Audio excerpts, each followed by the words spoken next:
Hey everybody, good evening. Thanks for joining the Reformers.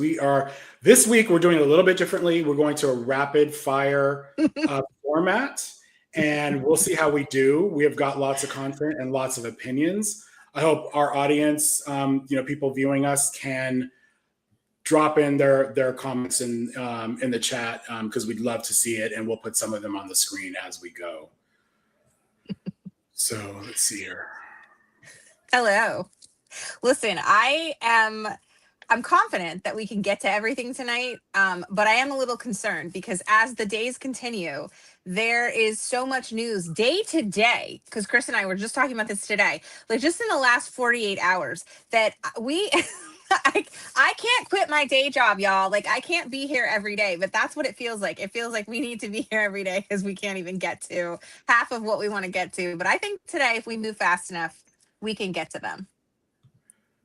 So this is my favorite poll, and I don't know if y'all care about this, but I found this recently. Most Americans say Trump is not honest and lacks mental sharpness to serve as president. And it's like, this is real. And I feel like a lot of the polls ask very general questions like, how is he doing on the economy? How's he doing on, those kind of things that we always hear about. And I was shocked to see this because lacks mental sharpness. I think that's He has the best words. What are we talking about? What? Has no one been watching since 2015? I'm so confused. But especially after what we went through with Biden, I feel like that's like an extra, stab in the leg, because what do you mean? I'm waiting for Jake Tapper's next book. Oh yeah. Okay. I hope he's taking notes. Honestly, and this is ridiculous. I hope he excommunicates himself to an island and we never see him again. Honestly, that's how I feel about it. And that's how most of online, if you go to Threads, they just will not give him any peace. Thank God. You're talking about Trump or Jake Tapper? Both, but Jake Tapper specifically. They could go together. Truly. I saw this one and I wanted to point out the fact that 78% of Americans think that democracy is in danger. Thank you. Welcome aboard. But it's interesting because if you look at Trump's approval ratings, they don't match with this. So I'm just curious about the people, where do they feel the threat is coming from? Well, exactly. That's the thing. I'm just curious. They do match because they're talking about two different things. You have the Trump supporters that are saying that it's because of election integrity, and that we need the SAVE Act, and then you have us who are in reality going fascism. Yeah, it's deeply concerning how much of the cognitive dissonance is astounding on a regular basis. Wait a minute. You mean to tell me that other than Republicans, most people are unhappy with the price of groceries and the ICE hunting down Americans on the street, and the election integrity stuff. Oh, and let's not forget about the Epstein investigation cover up, and people are Venezuela and the possibility of going to war with Iran by the president who should have gotten the Nobel Peace Prize. I'm going to stop you there because we will be here all night if you continue exactly to list all of the things. Okay, we have a little clip. Let's play that. 60% disapproval of Trump, and this is just ahead of his State of the Union address, which is tomorrow. Guy Benson joining me now. Guy, what does he have to say tomorrow to swing voters kind of in his favor? Well, Stuart, I think it's going to be a hard thing to do just because, as we've seen in recent years, it's kind of a self-selecting pool that watches these things at this point. So he'll have a lot of his own supporters tuned in. So I'd imagine to some extent it'll be preaching to the choir. There are people who are curious or barely follow politics who will get at least bits and pieces of it. That's the key audience, politically speaking, because you and I have said this before. We'll probably keep talking about it for months. When people start to feel a better economy, things could start getting better for the Republican Party. Unless and until that happens, it's going to be tough sledding like this, pun intended with the blizzard in New York, because President Trump needs to not just tell people that things are getting better, they need to understand it on a very personal level. And here's the bizarre thing about like what this gentleman is saying. Trump isn't even telling people it's getting better. He's just telling us we're imagining the more expensive stuff we're buying at the stores, that we're actually paying more for less. And so this is why like he'll never be on that page, because he can't even admit that he's responsible for a crappy economy. And I think I don't have a poll on this, but I think if you ask a lot of people, they think we're already in a recession. Technically, we are not. Like we haven't had negative growth, but I think the average consumer doesn't see it that way. They're like, we're in a recession. Well, wait a minute. He came out the other day and he said it was all fixed. It was all great. Mortgage How can you rates are fix something dropping, if you never acknowledged it? We're the hottest country, Chris. Come on. I mean, haven't you been paying attention? The Dow is at $50,000. Oh, wait a minute. Not dollars. I mean, the price of eggs are down. He neglected to say that it's quail eggs, but and you need quail eggs, if you don't know, are like really tiny, and you need like 15 of them to make an omelet. So that's actually a pretty funny joke, Chris. Who doesn't know that? I mean, come on. People that I don't know. Well, I'm sure that Sir Donald and the Epstein class all are well aware of how quail eggs work, but those of us in the real world, aside from know-it-all lawyers like me, may not know. I'm not having an omelet at your house. Wise man. I would like to point out, you guys, that the president of entertainment got 4 million less views this year than he did last year. So I think there's some folks that are tired. There's some folks that are tired because I'm pretty sure 4 million folks, they don't all have a D next to their name. So I saw that and I was, because he normally like pipes up right when his viewership is up and we had so many people, and the folks on social media tend to really boost that, and it's been so quiet. And I was like, oh, that's weird. Sure enough, I looked it up and 4 million less.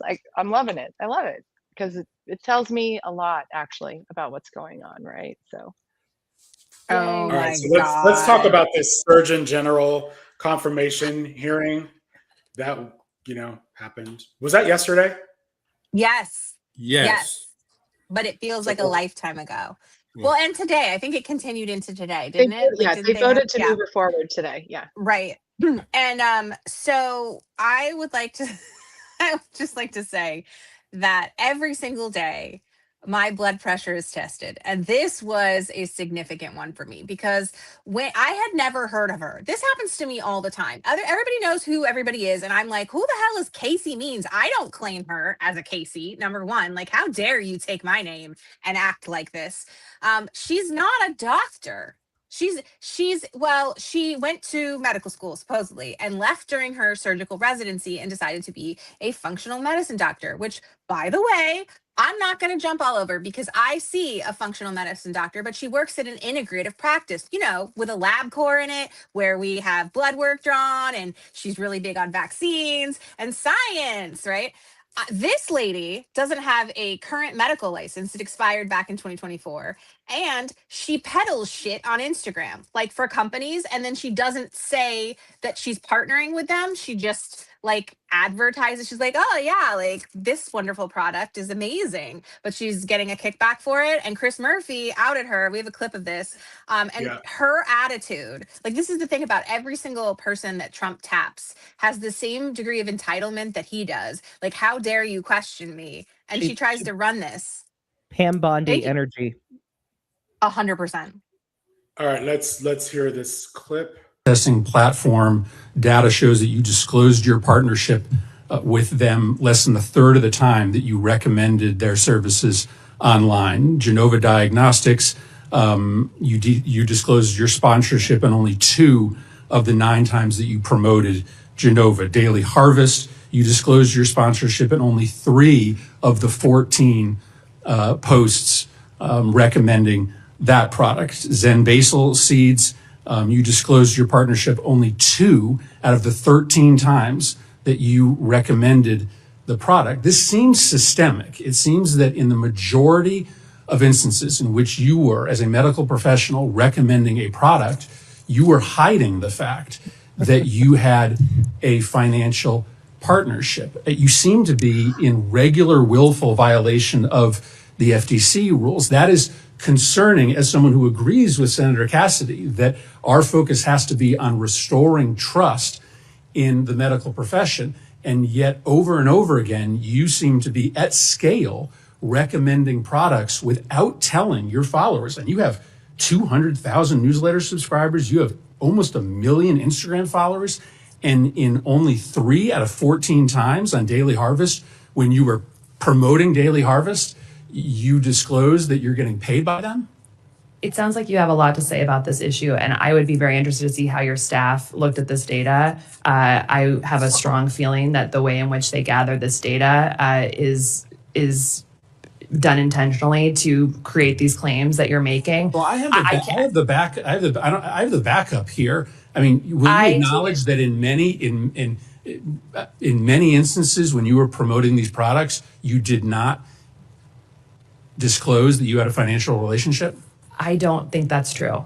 If it has happened, if it inadvertently has happened, I would rectify that immediately. However, I would be interested to see how your staff gathered this I'll be happy to send it to you. And I will conclude by saying that I take all the committee members testing platform. So first of all, I just want to appreciate Chris Murphy. He always brings the receipts. He always says the right things. So I just appreciate him so much. But I would like to know what pharmaceuticals he's on. I need to know what pharmaceuticals Chris Murphy is taking to be able to handle that. Because like the way I wanted to just get out of the sand and bitch slap her. Like I'm not like the idea that you like he's calling you out. Like he's saying you have only like 2 times have you ever showed that you are in a partnership, a sponsorship with these companies. These other times you've taken money from them and not told people, but you've endorsed the product as a medical professional. That's so unethical. And he's caught her several times. It's systemic. And then she has the audacity to be like, well, I think that you gathered that data to make me look guilty. Ma'am, you are guilty. I think that was one of her better answers. Right? I think if you let that clip go on, Chris, he actually said, this stuff is readily available on Google. Yeah, I think that's pretty much. That was all we have of Chris Murphy. We have a little more of this. I don't know. Kim Kane. Yeah. But I had to stop watching. I was horrified. Listen, not only is this lady not qualified to be Surgeon General, she couldn't even be Surgeon Corporal. Truly. So what She I was talking about earlier was the fact that if I don't mind that we add a functional medicine element to 100%.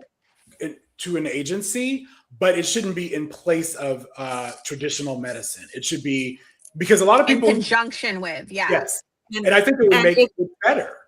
As long as you don't have a crackpot in there, right? And if she's one of those people that are coming up with conspiracies about birth control pills and the abortion pill, that is a big deal.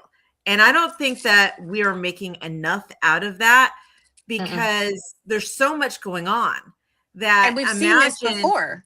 Yeah, if she'll just say, okay, well, we're just going to take the birth control pills and abortion pills off the market. We saw it with all of the Supreme Court justices. They know how to answer this way. It's very clearly their agenda. When she says birth control is a disrespect of life, that's not there. I don't have enough red flags, okay, to show you that that's what she's saying is you don't get birth control. We want to take away birth control from women. And then if you say, are you going to take away birth control from women? They walk back a step and they re-clarify. Lawyers have taught them how to do this. No offense, Adam. That's what's happening here. And they did it with the Supreme Court and they did it with RFK Jr. because he was like, I'm not anti-vaccine really, except for in these instances, but not actually. And then what is he doing now? Making it impossible for people to get vaccines, trying to delay people from getting vaccines, trying to prevent people from getting vaccines. This is all a part of their agenda.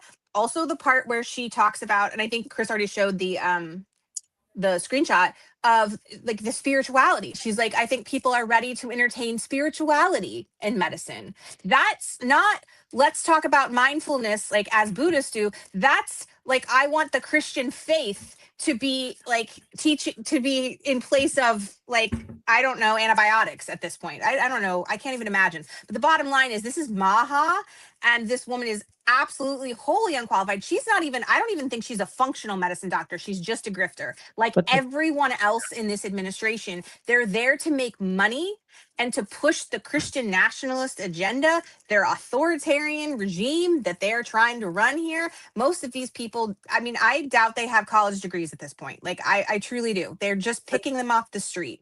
And I think it's important to connect the dots too, back to Project 2025, because when she's talking about birth control, they want women to have lots of babies, and that's in Project 2025. This is planned. Yeah. But there's a direct connection, because her brother is the reason that she's in the position she is now. Her brother, who was the co-author of her big book, Good Energy, he started out, he was an intern for the George Bush administration's second term. He then ended up at the Heritage Foundation. And so that is where that connection lies.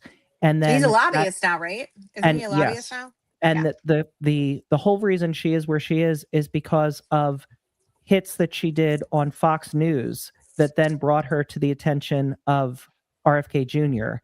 And that's how we got to where we are, is the Heritage Foundation. There's a direct line from the Heritage Foundation to her book being successful to her being in that seat. Plus, everybody knows that you can't trust anybody with the first name Casey. We don't. I said we don't claim her or Casey Anthony. Let's just watch this one real quick, because this is actually her.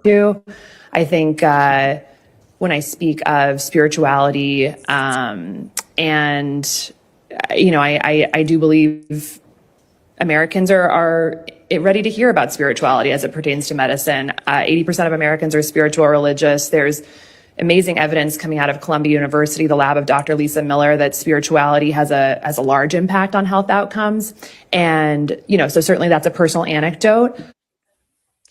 I didn't get a chance to post the video today, but I talked about the study that was done at Harvard. I don't know. Do y'all know the study that was done that had to do with prayer and faith? As they did a scientific study, and the people who, there was no distinction between the groups that had prayer and those that didn't. But in fact, the groups that knew that they had been prayed over had longer recovery times and more complications and higher instances of anxiety. And that was an actual study with science, like a whole legitimate study. That was back in the early 2000s, I think. So it's interesting that she's trying to make this a thing, because we've already proven that it's not. So anyway, that's prayer makes you worse. Is that the takeaway? I mean, I read that the theory of it is that if somebody feels that somebody has to pray for them to heal, that they can't do it on their own. So that's more of it creates like a stressful. Yeah. I read that. Yeah. Like an anti-placebo. They're not praying hard enough for me. They need to pray so much harder. If they'd only pray a little harder, maybe I'd get better. It makes a lot of sense. Oh my God, I am in that bad a shape that people are praying over me. Am I going to die? Wow, that actually makes sense. I think the birth control stuff is really concerning to me, just because I know several women who take it for medical reasons. Right. For and that's hormonal issues. Yeah. So migraines, other things. That's their thing, is they take a kernel of truth. That's the problem. I was explaining this to my husband, because he said, well, wait, but this is true. Like, this one thing was true. And I was like, that's the problem, is they take one thing that's true, and then they use that to start spinning out all these other lies. And this is kind of across the board how they operate, until they get to the point where they're just telling full lies. So anyway, we'll stop on that topic, because we're moving up to the detention center expansion. But that seems to be a core, like a thread that follows through here. On to the next grift. Yeah. Maybe we should pray over the poor kids that are in the concentration camps, and they'll get better. So, I mean, we've been hearing about this, that DHS is using warehouses, or they're planning to use warehouses. They're in the process of buying them in order to house immigrants. And, you know, we've talked about this a little bit before in our lives, but the big thing here too is some of these are for profit. They are actually, this is going to be a money generating scheme. And these really are internment camps. They are not like a proper detention center. It feels like these are going to be long-term stays. I do not know for sure what the conditions are, but I am in the garment industry and our warehouses are not air conditioned. Now, people have pointed out, like I've posted like aerial views of some of these. There are air conditioning units on top of the building, but usually those aren't for the warehouse. Those are for the offices located at the warehouse. So I think when you see these on the outside, we really don't know how they are on the inside, and we really don't know how any of the current detention centers are on the inside. But what do y'all got to say about this? Because boxes famously don't create their own heat, and human bodies do. So if you're talking about an HVAC system for something like that, it certainly is not taking into account actual humans being in there creating heat. And also, you don't have any of the infrastructure. You don't have any of the plumbing that you would need for things like bathrooms. You don't have the electric to code that would need to be in place. You need to do so much work on these. And if you think that they're going to actually do it with the intent of having proper living spaces for people, then I have a bridge to sell you. And so I put the goal is 92,000 beds and speedy deportations. That's the goal. That's what? That doesn't make Speedy sense. deportations. Yeah, Sorry, doesn't make any none of sense. that makes sense. Okay, go on. Sorry. I'm so confused by those I numbers. saw a video with Representative Jemiah Paul yesterday where she was saying that they reduced the number of meals because they don't have enough funding from 3 meals a day to 2 meals a day. Yeah. This is a money-making scam, and there are people that are the government is overpaying for some of these warehouses. There are people that are grifting off the system completely and entirely. And the scary thing is the way that people are being treated, like the 2-month-old baby who was diagnosed with RSV, was deported, went to the hospital, lost, it stopped being responsive, this baby. They deported the baby after just a few hours in the hospital and left the mother abandoned on the other side of the border with nothing but what they had in their commissary. No phone, nothing. The woman had to ask someone on the street to borrow the phone so she could call the reporter who she had been working with to tell them, yes, they've actually been deported and my baby is still in very sick conditions. It's so tragic and it's so scary, and it's something that everybody needs to talk about with all their friends and family, because there are a lot of people who don't know that this is going on. Also, look, let's call these what they are. These are modern day concentration camps, should they actually come to be functional in even the capacity that Chris Q had indicated.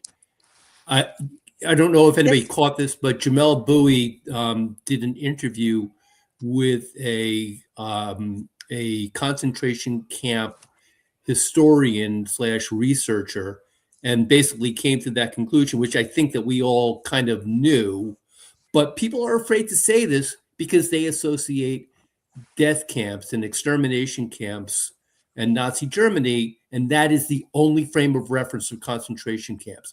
It does not have to be a death camp, folks. If you are holding together a like group of people in a large amount in one very poorly conditioned space, not feeding them properly, not giving them proper health, not giving them, not allowing them to sleep because the lights are on all day, not giving them proper toileting. This is a concentration camp. And So just we don't because have to you are look not back that far Ask to find George an Takei. example like that. We have Japanese internment camps during World Yep. War II. That, absolutely. we put Japanese people in horse stalls for starters. So, and these were years. They were in internment camps for years. It wasn't just a couple weeks or months. This is headed nowhere good. I do want to pay, give him his props. Senator Markey was the first senator to actually say abolish ICE. So I think we need to acknowledge that language when it comes up. I also want to go back real quick. I'm going to play this video. Milena, you made the point or somebody made the point. What was it, you, Milena, or Michelle? That they don't have enough money to properly feed these individuals, but they do have money for this. VVIP 737-8 MAX jet. Let's go into the hall. $70 million. We're going to do this together, guys.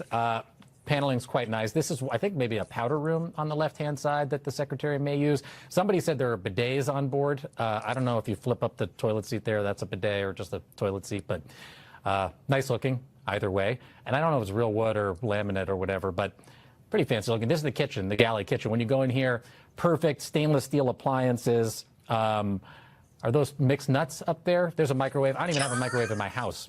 I swear to God. 2 fridges, it looks like. Let's go back out into the hallway here and head back towards the back of the plane. Those are all captain's chairs. They look like nice leather. I don't think it's pleather. If there are deportees there, I don't think they're going to be using the wet bar that is in the corner of the aircraft. There's a couple of high stools there that maybe they'll sit on. But these captain's chairs are quite luxurious. When they lay down, I think that they're seating for 18 sleeps, 14 people, if I have this right. Yeah, for $70 million. That's what you get. You also get some of those pillows, which are nice. Those are nice pillows. They got tables there to play cards or have meetings. Nice big TV. Check out the painting on the wall. What does it say? Jet baby. Okay. Another bathroom. Is this a bidet? No, that's a toilet. But there's a shower. By the way, somebody told me the first lady plane until recently didn't even have a single shower in it. There's one. What's in this room? Oh, this is bedroom number 1 with a 3. So that's where the magic happens, because we know Noam and yeah. Anyway. I mean, Who did that? They want you to believe that they are deporting immigrants with this plane. And we are leasing it with our tax dollars. It's a $70 million plane. And now Kristi Noem wants the U.S. government, to purchase this plane. She's already scammed so much money. Like the investigation they did into that $200,000 that was used to make whatever video thing that was she's already there. When this is all said and done, this is how they're going to get all of them. Because whatever the fuck they have been doing with all of this money, is some crazy stuff. Also, I would like to point out that this is how they're going to bring back slavery. This is how they're going to enslave people, are these detention centers. They're going to turn these into labor camps.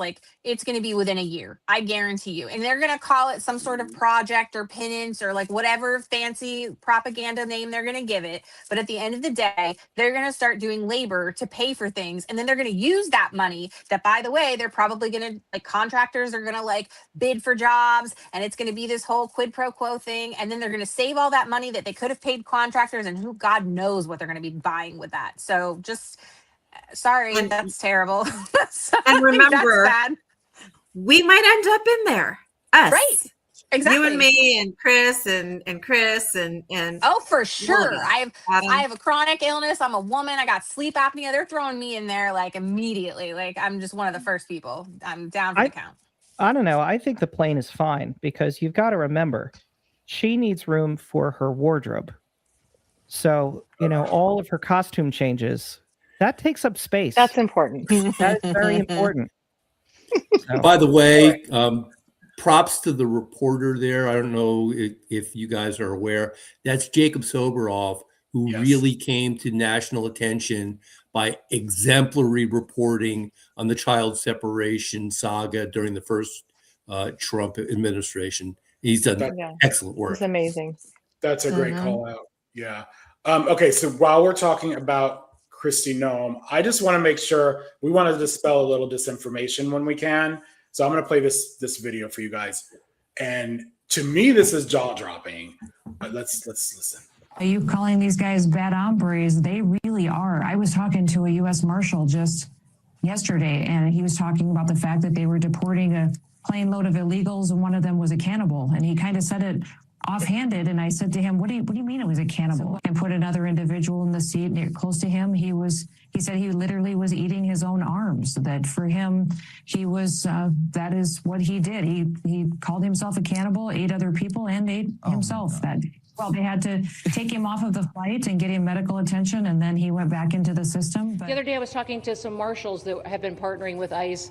They said that they had detained a cannibal and put him on a plane to take him home. And while they had him in his seat, he started to eat himself. Look at Trump. And they had to get him off and get him medical attention. These are the kind of deranged individuals that are on our streets in America that we're trying to target and get out of our country, because they are so deranged they don't belong here. And I talked today about one of the horrific instances of our individuals, our law enforcement officers, having to put hands on individuals that were even cannibals and removing them from our country. These are deranged individuals that other countries released out of their prisons, out of their mental institutions, and sent them to America. The Intercept spoke to 3 federal law enforcement officials who said the story is fictional. All 3 sources said attempts to verify Noam's claims came up empty. The Intercept reports that Noam has failed to reply to close to 24 requests for comments since July. So this is like, so I want to go back to, the claim that Haitians are eating their pets. This is all dehumanization. This is all to get people to be afraid of immigrants, to be afraid of brown and black people. And this is just, it's like, I hadn't even heard this, to be honest, until like very late in the game. But you can see this is something she kept repeating as if it was true. And the way it works with MAGA is you repeat it often enough, as we see Trump do. That side of the aisle or whatever they are, they believe that shit. This is how their influencers get so many followers too, is they come on, they have speeches, they are consistent, they show up consistently and say the same things, and people eventually, a lot of people don't believe it, and a lot of people get in their comments and give them shit for it, but a lot of people do, because it's a time and a numbers thing. They just keep plugging away, and eventually those lies either seem less ridiculous and flagrant, or people just believe them. And it's a stunningly effective strategy, and I hate that. And the more horrific the story, right? The more it flies on social media. So at this point, after what we've seen in the Epstein files, I just feel like everything's projection. I feel like if they're saying stuff like this, it's probably because they absolutely know it's happened somewhere else and that their people were a part of it. That's just, I don't even care if you want to put a 10-foot hat on me. Like at this point, I'm willing to go on record saying that, because everything we keep seeing turns out to be that's the case. So yeah, I feel like I owe some people an apology, actually. I'm still waiting for the apology for the Haitian community. Well, I'm still waiting for my Soros check. And Trump did this, the dehumanizing language in the State of the Union address when he was saying the Somali pirates is how he phrased it. That they have terrorized Minnesota. So this is a constant stream of dehumanization. And it's their playbook. It's definitely their playbook.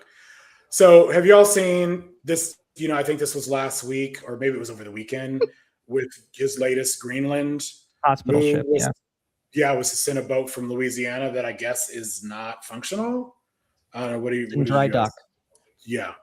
So, and I don't even get, like, a lot of people were pointing out that Greenland has, public health care. They have, Medicare for all, whatever. They have a public option there. So why are we spending our talk stuff? Like, why was that even an intention to send a boat over there for medical? Chris, you got to take that off the screen. I can't be staring at that, man. I love you. Okay. We will move on from this particular point, but I don't think this boat ever left. But I'm gonna put something else that I found this week. So Hitler had a Greenland obsession, and we're not gonna spend long on this one, but I do think it's notable that two peas in a pod, birds of a feather. I don't know. So they both didn't understand the Mercator projection. Is that what we're taking from this? You're gonna have to explain that, Chris. Well, just there's an episode of The West Wing that explains this very well. I'll just point people to There that. you go. People can Google The West Wing. What episode was that? Coming up next, Bradley Whitford joins the crew. He has an obsession with Hitler. He really does. He really does. Do you think it's because he feels like he just wants that notoriety? Like, it's not so much that he necessarily like was raised like as a Nazi and like thought that was cool stuff. He was just like, but everybody knows his name. And if I were that, everybody would know my name. And he's just obsessed with his legacy so much that he just wants that kind of notoriety. Like, is that what this is? I don't know that he wasn't raised with that kind of ideology. I That's mean, his also a good father was That's a good point. Ku Klux Klan. Who he praised just the other night in the State of the Union address. My father, Fred, was such a great guy, and and he's the one that was denying. Well, they also weren't close African-Americans though, so that was the housing. other thing. I was like, he wasn't close with his dad, was he? That was the whole thing. Close enough to get $400 million from him. Yeah, really. Right. There was also an allegation way back that he used to keep a book with Hitler's speeches on his night table, I believe. Yeah. His former wife. Is that not true? I thought it was. Ivana. I don't know. The one that's buried on his golf course? That one. That definitely wasn't pushed down the stairs? Okay. Definitely. Okay. Let's Chris is like, all right, now that there's allegations of murder, let's move on. We said definitely not. I did. I'm safe, right, Adam? I'm There were good. banana peels all over the stairs, but So moving on to Epstein for a little bit. Zorro Ranch. So the authorities in New Mexico approved re-examining Zorro Ranch, and there's some interesting allegations there. For people that don't know, first of all, it's a huge yeah. So supposedly, two young women or girls, I'm not really clear on the age, were murdered and buried there. I just want to bring up another point, and I know this is going to conspiracy theory area, but there is truth here. So I know Elon Musk is like this too, but also Epstein. There is a whole ass. You could read about his obsession with repopulating the earth in his image or whatever, and it has to go with what is it? Eugenics and replacement theory. So let's watch this. I thought this was an interesting video. Let me cue this up. Here we go. More time investigating Epstein's Zorro Ranch in New Mexico because look at what I just found. This email was sent by someone who says he was former staff at the Zorro. He writes, "Did you know somewhere in the hills outside the Zorro, 2 foreign girls were buried on orders of Jeffrey and Madam G. Madam G is, of course, Ghislaine Maxwell, Epstein's right hand. Both died by strangulation during rough fetish sex." And then in the second half of the email, he's sending links to videos that we obviously don't have access to. The titles are so disturbing. Sex video with minor, threesomes, underage girl R fantasy, and then this last one that's 15 minutes and 19 seconds, girl from Bay Area suicide attempt confession to Madam G audio. And it just seems like this massive, clearly isolated ranch can hold the key to a lot of answers. If you haven't heard of it yet, it's this huge property located 40 miles south of Santa Fe, New Mexico, and it's been described as a little village because of how huge it is. There's a 3-story mansion, an off-the-grid cabin, a firehouse, an airport hangar, a helipad. Epstein actually bought it from the former governor of New Mexico. And there have been other really concerning complaints coming out of this ranch. Here's another tip that was sent to the FBI from an unknown girl. Stated in early 1982, Epstein and Maxwell were flying a jet out of Las Vegas, taking girls and going to New Mexico. Said it was a fuck fest on the plane. And then if you go further down, this is really disturbing. In 1982, stated there was a blue and white building, a child's body was buried under the building, and it's a mausoleum or a small building in New Mexico. The Epstein file drop also showed tons of photos like this, just redacted images of potentially nude girls or women labeled Zorro. So as you can see, there's just so much coming out of this place for it to go uninvestigated. The good news is that New Mexico lawmakers are launching a truth commission to basically investigate this ranch and Epstein's activities here. So maybe we'll get some answers. I came across these files at midnight last night, so So I think a few years ago, this would have been like impossible to believe, but I think now I definitely want to know. I hope they really are doing a proper investigation, because there's no way. Why didn't they investigate it? I think they did, because the language they're using is reopening. So I think they did do an investigation, but how bad? Like they weren't really taking anything with the Epstein files seriously in the past, and so I don't think they did that thorough of a job. And I think, and also it matters who you have do it. You know what I mean? Like, who is doing the investigation? Are you having proper forensic scientists? And are maybe now they're actually looking for something that makes sense with everything we know. I don't know. Yeah. The sad problem, I think, is that no matter who is doing the investigation at this point, how much trust can you have? And that's really one of the huge overarching problems that we don't talk about probably enough, is that Trump has shattered trust in the system, in the policing system, in the Department of Justice, so that it's hard to accept, even if it's New Mexico State without federal assistance doing it, you trust the results.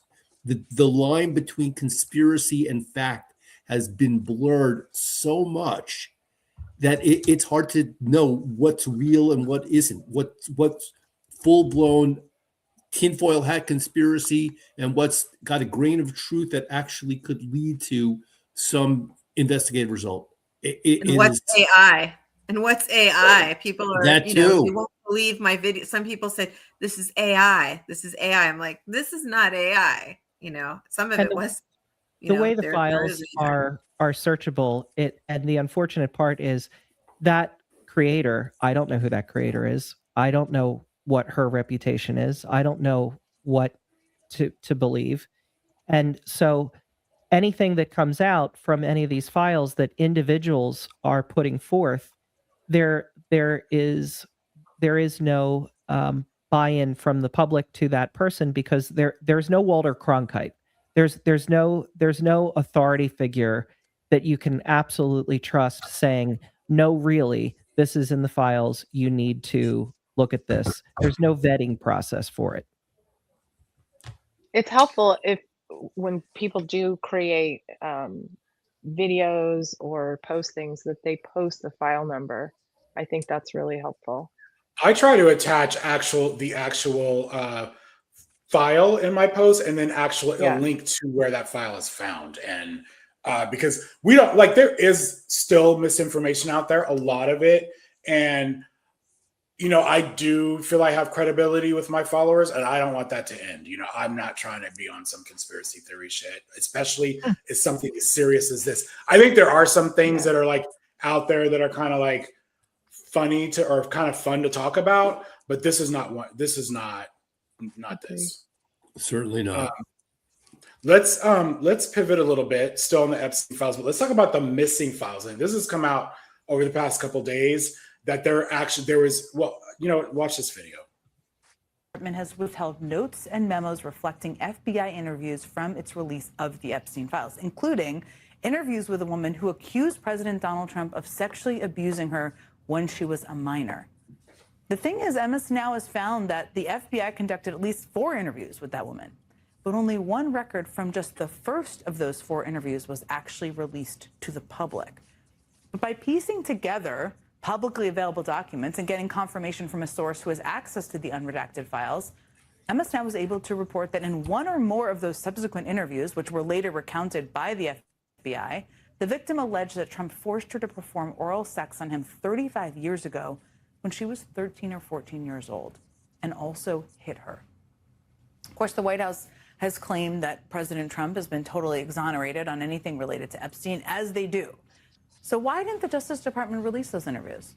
It's a question the DOJ doesn't seem to want to answer. All they've said is that all responsive documents have been produced except for anything that's a duplicate or privileged or part of an ongoing federal investigation. Now, that last bit, the exception that lets the Justice Department withhold documents that are part of an ongoing federal investigation, that might be why the ranking Democrat on the House Oversight Committee, Robert Garcia, is now demanding to know whether Donald Trump himself is now under investigation for allegations of sexual assault. MS Now reported those files as missing yesterday. NPR reported those files missing yesterday. And today, the New York Times also confirmed that reporting. The Justice Department has... That's an important point. So basically, the law that Congress passed, you can, because these files she's talking about are not redacted, they're just missing, right? So the law that Congress passed allows you to remove files if it's under a current investigation. So the question being asked is, okay, so does that mean Trump is under a current investigation by the DOJ? Does anybody believe that? Like, these were actually just, like, I mean, come on. So they're shielding him just like they always do, and this is part of that shield. But I would believe that. I would believe he's that. under investigation. I don't. No, because you're thinking about. So you're a good person. So let's think about this like you're evil, and you're not, and smart. So no, I'm very good at thinking absolute worst case scenario. Why did Jeffrey Epstein have power? He had power because of information. So why would you investigate the president? You would investigate it in order to make sure that whoever could say anything can't. And anybody else, you hold the golden goose right now of information. You can blackmail people the way he did. You can get so much out of this. And so why not use the FBI? And again, like they say, every accusation is a confession. Weaponize the FBI, weaponize the Department of Justice in order to extort people in exactly the same way.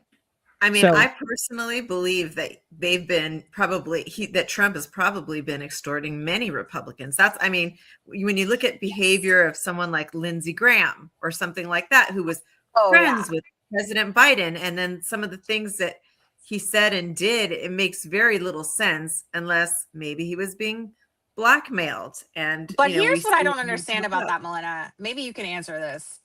Because I agree with you, but I'm also like, wait a minute. That made sense like 5-10 years ago.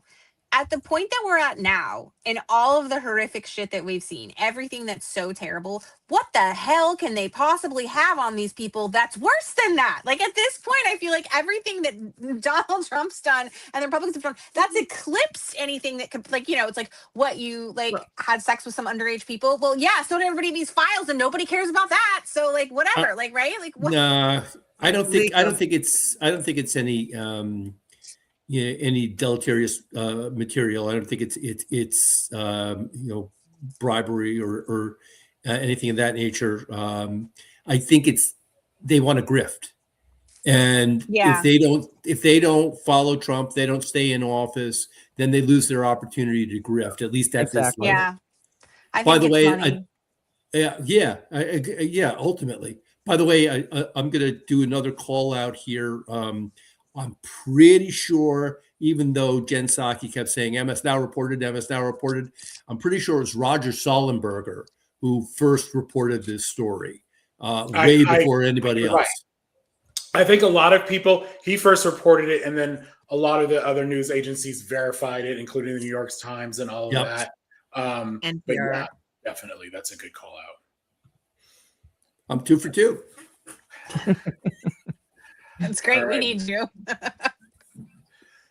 So this is like trending today. Hillary Clinton, and I don't know when they're they need to learn, like, do not come for Hillary Clinton. I think what they did is going to backfire on them huge.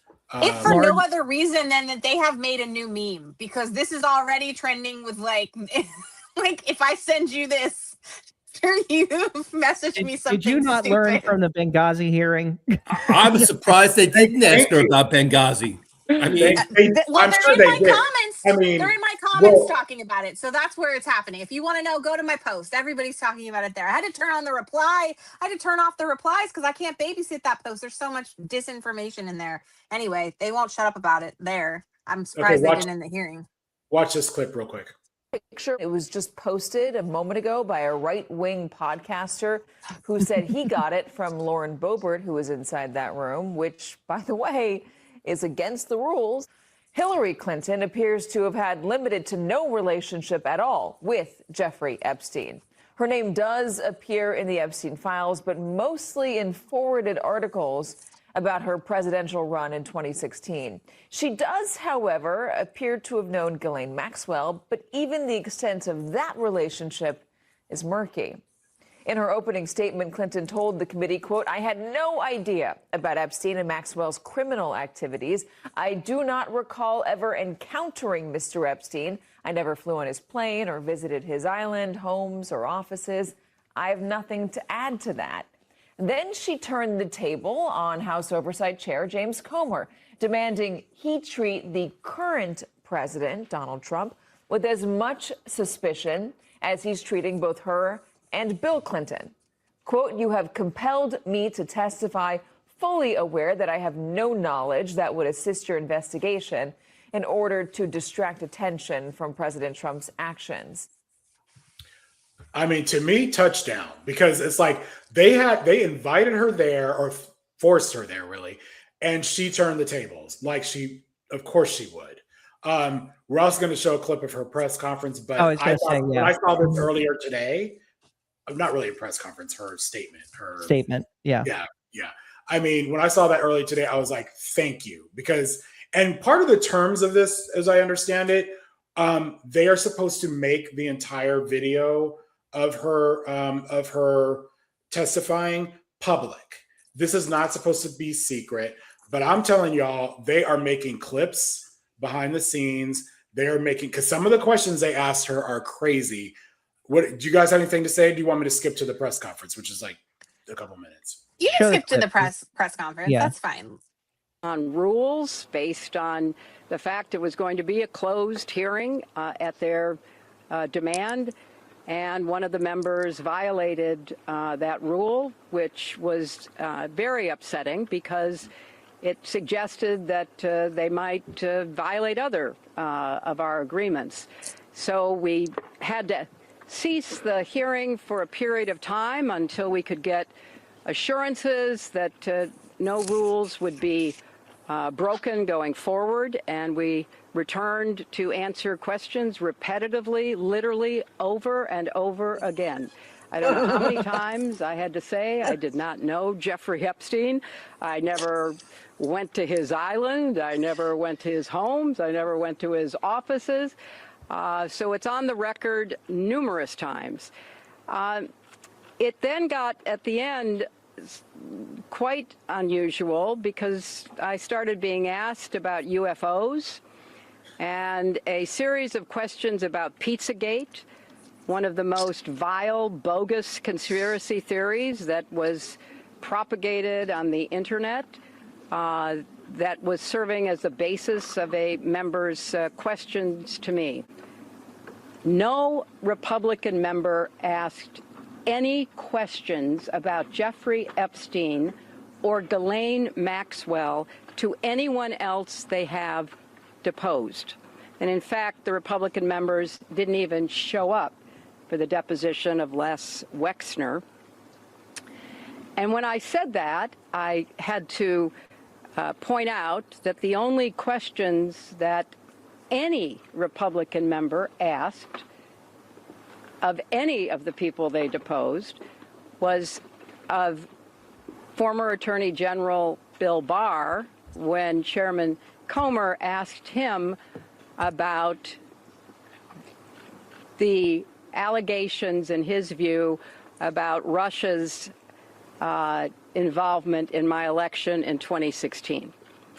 So at the very end of this hearing, after I made that point, I want to commend Chairman Comer for raising a series of significant questions that I responded to about the nature of the investigation and the areas that I thought should be explored. So I appreciated that. I want to see the truth come out. So that was a reassuring way to end a very long, repetitive deposition. We had agreed. How does she come across to you guys? She's still love too her so classy. much. She's still too classy. I tell you, God love her.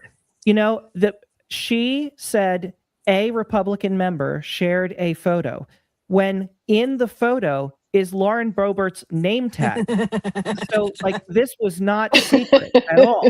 She could have thrown under the bus the person that asked about UFOs. She could have thrown under the bus the person that asked about Pizzagate, and she still didn't. God damn it. Why wasn't this woman president?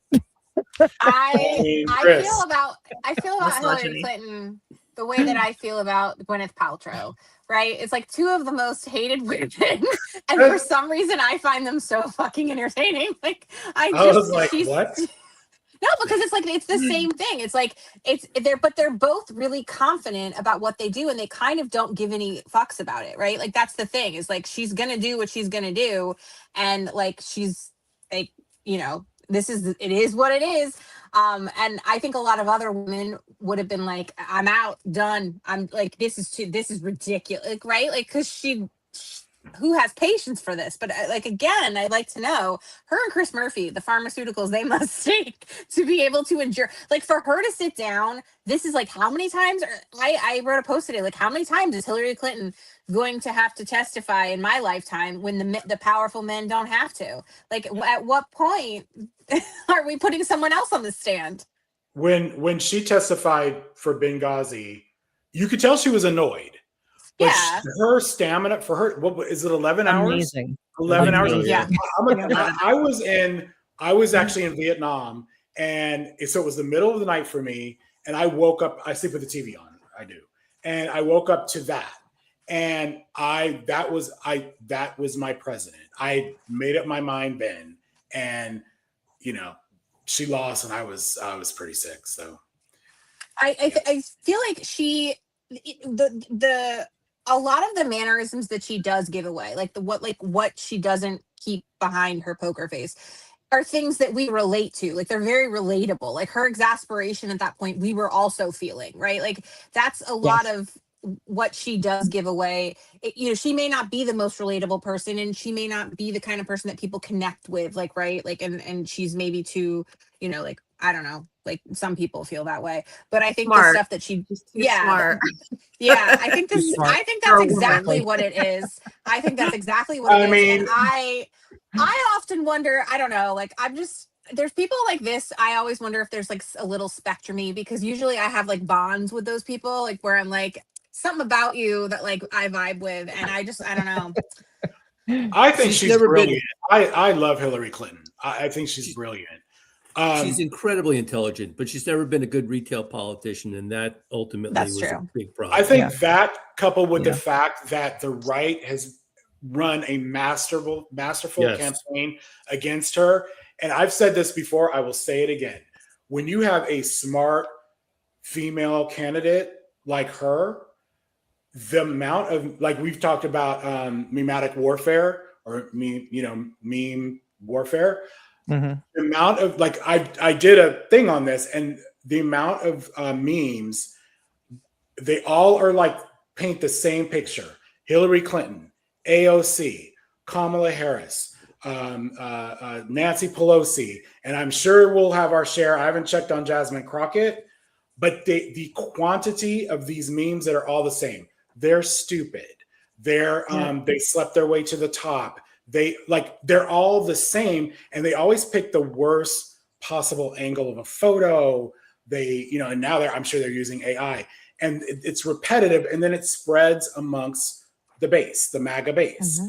Meanwhile, we're on this side doing encyclopedias and whatever, like with our memes, they don't compare. So the Republicans are doing these really entertaining memes with this incredible disinformation, and some of it's on based on a kernel of truth, and we're bringing a butter knife to a sword fight. I'm just being honest. When you really study the memes that are out there, this is how they're winning, and this is how they vilify women. And we should have like 1 million pedo prez memes. Yeah. I mean, it should be constant, nonstop, every day. The Epstein and Trump, They're there. It's just we're not using them. You have to really go into because even with Epstein, the right they're not that happy with Trump, a lot of them, and they've come out with these memes. I'll do a collection for us. But get them together. They do better memes than we do. What's that? They do. Well, I was going to say, yeah, to that, what's interesting is the other half that aren't annoyed about that basically think well, we can look the other way in terms of pedophilia. That's fine. Those people are already shutting down the memes. And it's interesting because not only are they effective at making them and spreading them, but they're also effective at ignoring them or dismissing them. It takes more, because they won't just stop. They keep going. They have her stamina for questioning, they have for being trolls, is what I'm saying. They really do have the ability to just keep at it, where other people, the Democrats, just don't have that staying power. They're all right, well, we've talked about this for it's been a couple weeks, we got to move on. You know what I mean? It's really hard to keep the Democrats on something like what Milena was saying, some sort of campaign where we just constantly beat it over and over and over. I hate the phrase beat a dead horse, but that's what they do that really well, and we just kind of move on. In our defense, though, we didn't have Russia propaganda machines and bots really helping us. That is true, right? Yeah, 100%. I think they have the money. Really, they have key too. And I also what think she we're said, a little on the more intelligent side. And, yeah, those kind of someone put digging more memes will not help. That is because we're not you have to find the right kind of meme. We're not getting our information from but not over the top. That will work for us, and they're out there. We just don't do the quantity of them. I'd like to point out something really quick about what Hillary said about how she thought it was ridiculous that they asked her about Pizzagate, because what's coming out in the Epstein files and the and UFOs, which he now is saying he's marking as unclassified. But to that point, it's coming out in the files that Epstein and Bannon were the ones responsible for pushing that Pizzagate nonsense to QAnon, which is literally, when we're talking about propaganda, that is where all of this, my personal opinion is why she didn't win, right? Yeah, right, exactly. So, and I find it all it's all tied together. The word pizza has meanings in their files. Yes, in their pedophilia dictionary. So in fact, it is based on real information. It's based on their truth. They're just projecting it. They were projecting it on her. This is what I mean when Kristi Noem's talking about cannibalism. I'm babe, let's give it 10 or 15 years. I'm not 100% convinced we aren't going to see some stuff like that, because again, everything that they say is based on these lies. It's projection. That's what it is. And I had Democratic friends, like Bernie Bro, Democratic friends, sending me this Pizzagate stuff constantly. So they had it. It does leak into the left spaces. It does. They're gonna go. It's the far right and the far left are connected. There's a little circle, and then it's the horseshoe theory. Yeah. Yep, that's exactly right. Meanwhile, anybody else find it weird that the same week, basically, we got Obama being asked about aliens and Hillary being asked about UFOs? They've had hearings, Adam. I don't know, man. I could Trump really has also said he's going to now. release the classified UFO files. Yeah, he said that before. I think he said that back in 2019. I think he's just trying to say, "Oh, Epstein. What about the UFOs?" I think it's that, and he wants to be the one that releases stuff so that everybody's talking about him. But also, I would like to point out that we are now in a timeline where nobody gives a fuck about aliens, because that's not a big deal anymore. Now we're at the point where, oh yeah, I assume there's aliens anyway. Our president's doing what now? And that's the thing, is that you can't surprise people anymore we're to the point where like satire's dead. Like the Onion isn't really the Onion anymore because I can't tell if it's real or not. There's What I would aliens, do for a spaceship right now. Yeah. right? take Wait, me wait. up, God. Please. Yes. What, me up. what the heck is this Ghislaine Maxwell doppelganger? I didn't even Okay. see Oh, this. yeah. So let's have a little fun. Awful. This is a little Oh fun topic no. here. AI, Let's leave AI. something. So let me put up a different photo. Here we go. Talking about propaganda. Yeah. So remember, I should have saved the photo of where she was testifying and pleaded the fifth. Everyone was like, that is not her. The one thing I did have trouble with, because I was like, whatever, she's age, whatever. And there were explanations for a lot of it. But the hooded eyelids going away, like she actually had a crease in the eyelids. That's not something that, like, that's usually a surgical thing. Is she getting surgery? Then this came out where somebody was in Canada, saw this woman on the street and was like, hey, Ghislaine. And I think they pronounced it like a little off too. And she was like, no, whatever. Did y'all see this? Yeah. So Adam, clearly but you she did. turned around. I But did she not. turned around. She did. So She look at this responded. woman. This looks just like her, right? I'm It I does think look it does. it does look It like looks her. more like absolutely. her than the other video. Yeah, it does. Like, I'm not gonna lie. yeah. Is that photo AI generated though? Is it Yes. somebody else? Yeah, And so that's the and point their I'm getting to photo is here. put onto it. Yeah. That was a fake. It wasn't just a photo, it was a video. And it was an AI video. And this just shows you where we are at these days. When things seem too nutty or whatever.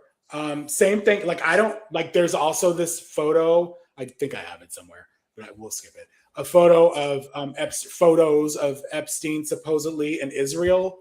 I personally think those are fake too. Like, I do admit it looks like an older version of him.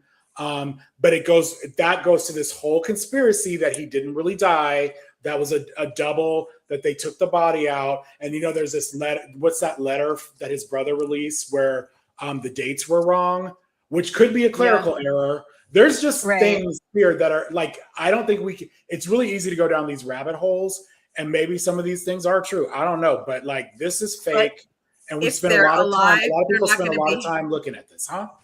If they're alive, they're not going to be hanging out in Canada or Israel. They're going to be on That's the some thing. like island or something, you know.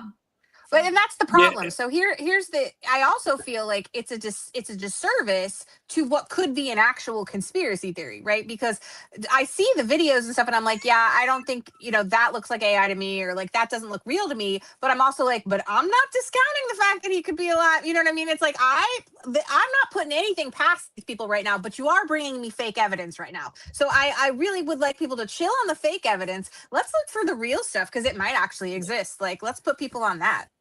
What? I still like believe there's that plenty John of F. Kennedy Jr. is still alive and is going to run with Trump for a third term. Come on. Wait, why aren't And they it's all out there. resurrecting? Yeah, that's the It's all out resurrection. there. The evidence is there if you look hard enough. Well, I mean, also, I think we should acknowledge that life right now is so crazy. Like, there's so many things that if you just told me a couple of years ago, I'd be like, that is definitely not happening. And if you put it in a movie, it would be a terrible movie. So it's just like, that's another reason why these things are like, oh, okay. I miss the days of where the hands had like 7 fingers and you could go, oh yeah, look, you can't tell anymore. It really is difficult. I watched that video. Honestly, I've been practicing, Michelle. Yeah, I'm gonna send you some of the stuff when I find like the practice stuff. I'm gonna send it your way too, because I keep trying to practice with that high level AI recognition because it's so hard. Yeah, and I mean, it's gonna be really I good. always thought I was pretty good at detecting, because I can tell like a pitch of a voice. There's certain voice, patterns yes. that don't match up to Can't me. But trust this Casey's. video, No, don't this trust me because video I don't was listen. really hard to. AI is Except it so was too good. perfect. The only thing that I didn't believe was that the scenario was too perfect for somebody to go, oh, look, oh, just laying there. Oh, and she's like, and then he says, I can't remember exactly what he said, but something to the effect of, oh yeah, I used to buy pizza from her or something. Like, I don't think anybody, if they actually saw her on the street, would have that immediate type of response. So I was like, yeah, that's not believable. That's it. I have to start But- listening to the videos because I don't ever listen to anything. Like I don't ever have I don't keep my earbuds on because I don't want all that noise when I'm scrolling. So like I always just look at stuff and I'm like, oh, now I have to listen because that's usually that's the giveaway now. Like they're getting so good with the movements and stuff that even the movements are getting to be more precise. And I'm like, oh, I have to listen to stuff now. Ah, it's annoying. Just one more thing. Speaking of annoying. That's a segue. Ta-da. So, okay, I don't remember what it was, but what was it, last week or earlier this week, where the Supreme Court said that Trump's tariffs or the way he was implementing them was illegal. Adam, can you help us out with that? What did they say? Adam won't speak until you put something over his face. Oh, yeah. Oh,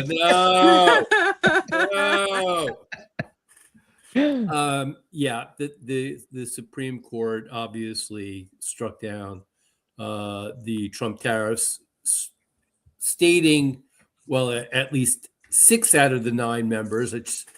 If ever there should have been a 9-0 decision, you would think this would have been it, but we've got Alito and Roberts and the beer boy. Thomas. Oh, was it Thomas and Thomas? I'm sorry, Alito, Thomas, not Roberts. Kavanaugh. My error. I was confused. And Okay, Kavanaugh. good. Yeah. Roberts actually wrote the decision. Yeah, and basically, they said what the Constitution says, that the only entity in the government that has the right to tariff is Congress. And of course, Trump, not looking a gift horse in the mouth, where tariffs have destroyed the economy, and like we spoke about earlier, beef being up 22%, orange juice being up 28%, and everything basically going to hell. Instead of saying, "Well, okay, I tried," and taking that loss and turning it into a win, turned around and instituted new tariffs, first 10%, then 15%. Under a provision of the law, which, surprise, surprise, he once again is not allowed to do because it's illegal. It's got to be a certain loss of a deficit of payments or something of that nature. I forget what the exact language is. Sorry, folks. I couldn't prep. I was out all evening at a legal affair. It's good. It's So- totally fine. Then he had a meltdown, remember? And he was just going off about like, I'm able to destroy a country. I'm able to do all the things, right? Except I can't charge a country $1. And you remember all that? Like that was just, he went on a rant and he went on first it was, I think he posted on Truth Social, and then he did like a crazy ass speech, which, whatever. But then he went on, well, we'll just watch. In Virginia, Republican. Let's hear from you. Well, this is John Barron, and this is the worst decision you've ever had in your life, practically. Jack's going to agree with me, right? But this is a terrible decision. And you have Hakeem Jeffries, he's a dope, and you have Chuck Schumer, who can't cook a cheeseburger. Of course these people are happy. Of course these people are happy.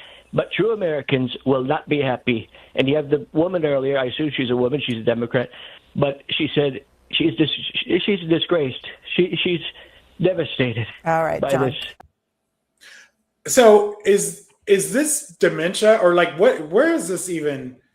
I don't know. What are you? Was that supposed to be his voice? Wait, It's was not. that him It's talking? not him. It's someone that was trolling him. However, Okay, thank you. However, he did in the 80s pose as someone named John Barron, who was. I think that person did a pretty good impression. No, they did. Yeah, But, it was a but good and but again, there is a kernel of truth to this because Well, in Chris, the 80s, on that thought, posed Learned the as tactic from his father, this is a little Fred backstory. Trump, who sometimes used the name Mr. Green. He was Mr. Green. Fred was when he called up and asked questions. He said, "This is Mr. Green." And Donald was later John Barron. I don't think Donald was necessarily evasive with the press when he used his alter ego, John Barron. I think it gave him the opportunity to say things that he couldn't say as Donald Trump. John Barron helped take the heat off Trump. The media moved on, and Trump Tower became his most iconic property. So He's got a real punchable face. Like, I just got to say that. Hypothetically, allegedly. How do I get out of that, Adam? and some other things. Well, you didn't actually strike him, so That's true. there's that. Okay. All right. What I think about the tariffs overall is there's a reason that Andrew Jackson is the president that has his portrait up in the Oval Office. And one of the famous stories about him is after a negative Supreme Court outcome, him saying the Supreme Court has made their decision. Now let's see them enforce it. And that's where we are right now is, and unfortunately in the dissents, they basically believe Kavanaugh laid out the groundwork for, and here's how you can get around this decision. And that's exactly what's going to happen. And there is a legal, quote, legal way for him to go about this, that he can kind of do whatever he wants. And without the Republicans in Congress willing to check that power, which they are not, he will be able to do whatever he wants. Well, not necessarily, Chris, because he will be sued. And you've seen actually more large corporations suing him over the initial Supreme Court decision, trying to get their money back. Of course, you know, the idea of it coming back to consumers. With all of his criminal charges, what happened there? The clock ran out. Well, yeah, aside from the ones in New York, yeah, which are still under appeal. That's the strategy is, all right, sue me. And in 2 years, when the decision comes down that this was illegal, we'll do something else. It's that is the overwhelming philosophy of his legal team, his administration, and it has been hugely successful. He's been doing that all his life. You're absolutely right about that. There are thousands of stories which highlight that. This is a little bit different because companies can go in and get it. I think that states have already sued him on this new tariff scheme, and they can get a temporary restraining order which stops it. And the Supreme Court, with the shadow docket, has been taking up cases at a lightning speed in the past, decade, and really more the past 4 or 5 years, much more than they have ever done so before. So there is a mechanism to stop this. Now, it is an imperfect mechanism, to be sure, and it would be much better if the Republicans in Congress actually showed that they cared one whit about the American public and did something to take back the power that the Constitution granted them. You are absolutely right about that, no question. But it is not that we are completely powerless. So I guess that's a small distinction, and only a lawyer would make it, but that's why I'm here, I suppose. Oh, State of the Union. Yeah, I'm trying to decide where to start State of here. delusion. Let me just say, I recommend this to everyone. Because I had to have a call with Chris for part of that. I had the State of the Union on, but I had it on mute with subtitles. And I gotta say that it was way easier to watch when you don't hear him talking. Like you don't hear his voice. Oh, God. There is an element, it's so much better. Although it's creepier because when you actually watch the people like interfacing without dialogue to distract you from it, it's like one of those scary cult movies from Nazi Germany. Except for it's today. I was trying to figure out where to start. I think this is a good place just leading into this. Fetterman, I think a couple of days before the State of the Union, he's trying to say Democrats need to be good boys and girls and, basically sit on their hands and behave. And my response to this was like, are you going to wear your, you're dressed like a toddler, like all the time. And Right. But he surprised us, or surprised me at least, and wore a suit to the State of the Union. Which I felt was like super offensive. I was very annoyed by this. I mean, I would have been annoyed by him regardless, but this was just extra and above. Yeah. Like now you show up with a suit for this guy? Well, and also, and then he led into it with like everyone needs to be, everyone needs to behave, and I just thought that was just, for this. I mean, this is what I'm saying. This is the you're giving this man the deference. Like what? Why? Like what? I will say again, as a Pennsylvanian, don't give this man oxygen. We'll take care of him. I think that's the problem, Chris. Like I think he didn't have enough oxygen at some point, and now there's actual brain damage. And I'm not. This is I'm not trying to be mean. This is who he always was. Really. The Black community called it. I'm gonna just say this because we were trying to tell people that Connor Brown was a better choice. Oh, they did. And I was playing the video of this, of his interview where he chased down a Black man. He admitted chasing down a Black man jogging with a rifle, with a gun, because he was jogging through his neighborhood. This is not new. Tell me this, because I don't remember the timeline of Fetterman. Like, because I don't remember. He was just elected one day. I don't know where I was. Like, I don't. Chris, tell us. Wasn't he mayor? He was mayor of Braddock, Pennsylvania, and he was then lieutenant governor. But what time? When did he get elected as senator? Was 23. What was I doing? Don't quote me on that. I literally don't remember any of Casey. it. I don't remember. It's just like I have no memory of him. Like I didn't support him. I didn't like, you know what I mean? Like I don't have any like memories of liking him and talking about him. He was just there one day. He was just this guy, and he was kind of funny. Like he showed up in like sweats and stuff. And initially, I actually kind of liked that because I was like, good, break some of those stupid ass traditions that are preventing us from moving forward. Like that's part of the problem is we're stuck in the past and like people won't move forward because of these rigid things, traditions that don't matter. But this is the day that you decide that you're gonna be a part of it. Rude. Anyway, yes. I think they should excommunicate him from the Democratic Party. I think there should be a way to do that because these people, and I've talked about this with Sinema and I talked about it with Manchin. It makes it look deceptively like as if the Democrats have more of a majority or more of a following than they actually do, because these people he doesn't vote with them like at least half the time, right? He doesn't support them. He sows seeds of discord. Like he just in general is not like he's like on your team, but he's kicking the ball to the other goal. Like you bench that guy. Like you don't let him come on as a starter. So why are we not like there just should be a way to completely like strip them of their title as Democrat because this is harmful to the party. I think that he does vote with the Democrats a lot more than people give him credit for. Nevertheless, this is Pennsylvania, and there's no reason why we shouldn't have someone who is a team player who votes with us 100% of the time. Robert Reich had a really good video on this whole concept of saying, but you have to understand that there are always going to be these people in your caucus. And so what that means is that your goal is not 51, your goal is 61, because you need to account for those people that are going to But the Republicans don't have to. What's his answer to that? The Republicans don't. They don't have to deal with this shit. They don't. Their people unify. Because they don't have scruples. Sure, but I'm just, but still, they managed to do it. So I'm just saying, if we can't, we can't. Well, they've got Murkowski.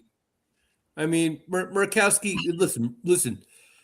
I have no love for Murkowski or Collins. I was gonna say she also isn't necessarily always real, but they usually turn is the thing. Well, but not for the ACA. That's right. True. And this is the thing, we might not have them in the Senate because we've had such a very slim majority in the Senate. But think of the House. We had the slimmest majority in the House, and Speaker Pelosi kept our caucus together like you wouldn't friggin' believe. Yes, this is what I'm saying. Leadership makes a huge difference. It really makes a difference. And that's the problem with Schumer. That's the problem with Jeffries. And actually, if you want to, like, I know, Chris, you probably have something to say on Jeffries in the State of the Union. But I feel like his response to the State of the Union sort of just for me might have been the nail in the coffin, because it's not that I've been sticking up for him, but it's more so that I've said, I think if you get a good a good strong leader in the Senate. Like if you get a Chris Murphy in there, that Hakeem Jeffries might be one that you could work with, right? Like that I feel like he could be led a certain way. But after the way he responded, and the way that he, like the precedent that he wanted for the State of the Union, I am like, I'm probably wrong about that. So I'm probably gonna have to dial back. I just did not appreciate the direction. Basically, Schumer was like, you don't have to come, whatever. That I was actually fine with that with Schumer. But Hakeem Jeffries was basically come and behave. So basically what Fetterman was saying. And I just think, why? Like the mood of the country, we want fighters. We want, people like Al Green, which we'll talk about. We, the fact that you're sitting there and then they applauded this man at sometimes, anyway. But like, Casey, we were on the phone. What's that? Yeah, no, I was just going to say, when we were on the yeah. phone, he was holding on for dear life to the podium. And it was so bad. This is not like he was leaning into the full body. He's trying to look like he's cool. He's trying to be like, but it's really like he literally can't stand up. He doesn't have the strength to do it. And for 2 hours, for 2 hours. And to your point, Chris, you said based on what the people are feeling. My husband walked out and it's not that he's not political, he is, but he's not like us. He doesn't have social media, right? Like, so he comes home and watches the news, like he watches things like this, like whatever. Wait, what? What? Somebody doesn't have social media? He's what a lawyer, hell? Adam. He's a lawyer. He doesn't have any social media. He's lost and made him get a LinkedIn account. Anyway, so he came out and saw the banner on CNN that said Hakeem Jeffries says, like, keep your mouth shut and stay in line. And he's like, what the hell is this? Like, because I hadn't talked to him about it. And he's like, what do you mean? Like, why aren't they all disrupting? And before Al Green had done anything, he was like thinking that. He's like, well, surely they're going to one by one stand up, every single one of them, and so that he won't be able to say anything because they'll just keep having to remove them. And he's like, why aren't they doing that? And I was like, I don't know. Like, great. But so it's not just him. There's millions of other people watching, feeling the same thing, and they don't understand, right? Like, we're online and we're plugged in and we have expectations, we're disappointed, whatever. But these people may not be that way. And so they tune into something like this and they're like, what? Like, they're so disillusioned. This is why when we see the polls, people are so upset with Trump and the Republicans, but the Democrats aren't much. I mean, they might be winning elections, but in terms of approvals, they're not much farther ahead than the Republicans. And that's a problem. Well, I think that they're of the mindset that if your enemy is like already doing something to screw themselves up, don't do anything to interrupt them. And they're just fearful in general. Like, we're going to do something, someone's going to say something. Exactly. They should have stayed home. You pick one. Pick one. Do one. But to do it together. My husband felt the exact same way. He left, he walked out, he went and got food because he was like, oh, I can't watch this anymore. I mean, they're not even doing anything. They're attacking some of the members, and nobody's like, they should all have said something. They should have started saying shame, shame, shame, or pedo prez. If I'd have been speaker, they'd all have been chanting that from the beginning. We talked about this, right? I just want to point out that since he was grabbing the podium so tight, his pink bloodshot hands did not soak through this makeup, and so that was clogged too. So he's back to having. I thought his bruises got better. I thought, but apparently not. I'm with you, Melina. Why would we let him spew lies? I mean, because I get the thought of like, you don't want to interrupt your enemy when they're doing something bad, like let them be on stage. But the problem is like what Chris was saying earlier and what we keep talking about, how they just have a platform to keep saying lies over and over and over. And those lies appear believable because they say the same things. And why are we giving them that option? Like, or if there's a chance to stop that, wouldn't you? Or disrupt that or slow that down? Like, he said that side is crazy. Okay. Right. And they should have said shame, shame, shame. And when they said stand up, they should have pointed at the Republicans and said shame, shame, shame. You're an immigrant hater. You're a xenophobe. You're racist. You're bigots. I mean, they should have said something. But I think they should have had like party favors or something where they blew those little horns every time you said a lie. Like, I think that would have been really fun to watch. They would have escorted people out. But if you had, it's like, you know what that's all we would have heard. Whistles. where the stadiums where people sneak in the balls and start doing the balls and popping those around. I thought that would have been fun to do. And I was like, listen, because you know how they would do that at high school graduations. And because I was a teacher. And in the funny, you can never figure out because they all have them underneath their things and they're kind of passing it around and you don't know who has it. And it's just really fun to watch. And I think people at home would have been entertained, but I also think that it would have lasted a really long time. And so I don't know why they didn't do something like that. Like I just who at this point also, if they're gonna ruin the country, like let's at least have some fun. Like bring the balls, bring the party, like sounds, like at least make it a contest. I vote for Casey for speaker. No. I think the answer was to not show up, and I asked my representative again to not show up, as I did last year, and that went nowhere. She showed up, but mine showed up. I understand not showing up, but I also understand what Al Green did. He showed up with a purpose to make a statement. He was escorted out, and I'm telling you, everybody in his caucus should have walked out with him, just like last time. Exactly. I mean, that's why. What a missed opportunity.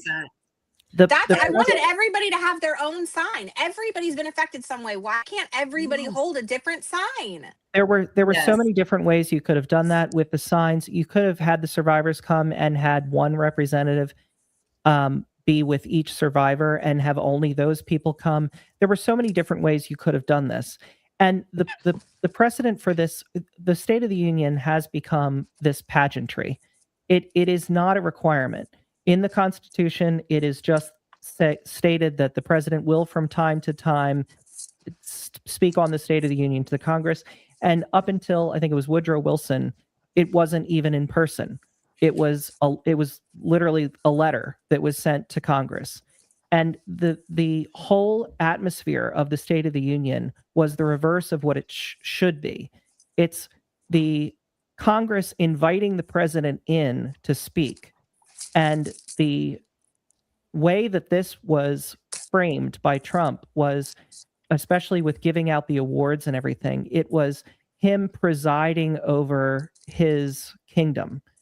And that is not something that the Democrats needed to participate in whatsoever. Jamel Bowie had a great video where he described it as, well, that was a Klan rally.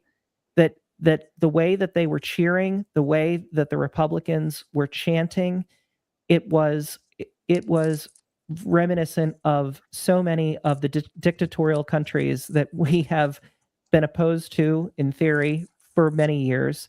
That is the vibe that it gave. I want to stay on Al Green for a second here. I'm going to play a video and then I want to make a point about Al Green.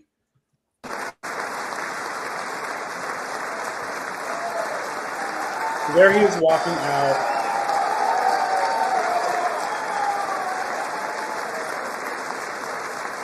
And we will never go back to where we were. So that was Steve Scalise, who was a flaming racist. Yeah, wasn't trying to snatch the sign from his hand. Assault. And then they're kind of shoving him along. And the thing I want to say about Al Green that I don't think is being talked about enough, this is a man who was born in the late 40s in the South. He was raised in the Jim Crow South. So for him, this is everything.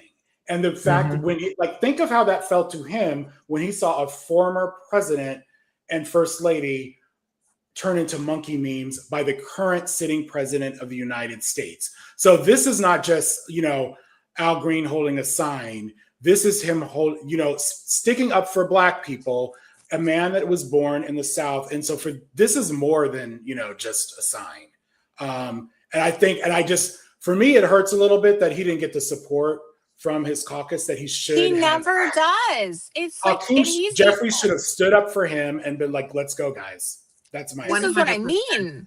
That would have been great. By the way, that would have been an awesome thing. Like, look like you're gonna show up, and then can you imagine? We would have rallied so much support. That would have been a so much huge support. viral moment.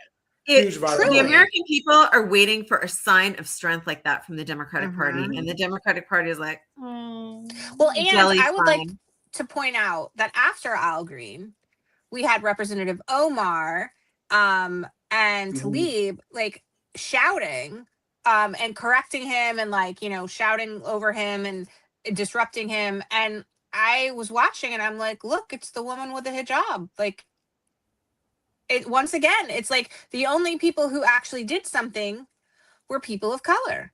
And but I mean, someone brought up in the like later I saw in a thread, like somebody, because obviously I'm not the only one that noticed this, and someone brought it up on Threads, and in the thread someone said, well, yeah, but a lot of people did stay home, and so yeah, maybe those would have been the people that would have spoken out. Maybe that's why they stayed home. I don't know, but the bottom line is, it's a bad look, especially when your party is supposed to be the party that is the party of inclusivity, that is the party of human rights, that and civil rights, and is the party that is, you know, standing up for DEI and you know, opposing all of Trump's like racist policies. And then yet who's doing all the work to try to stop it?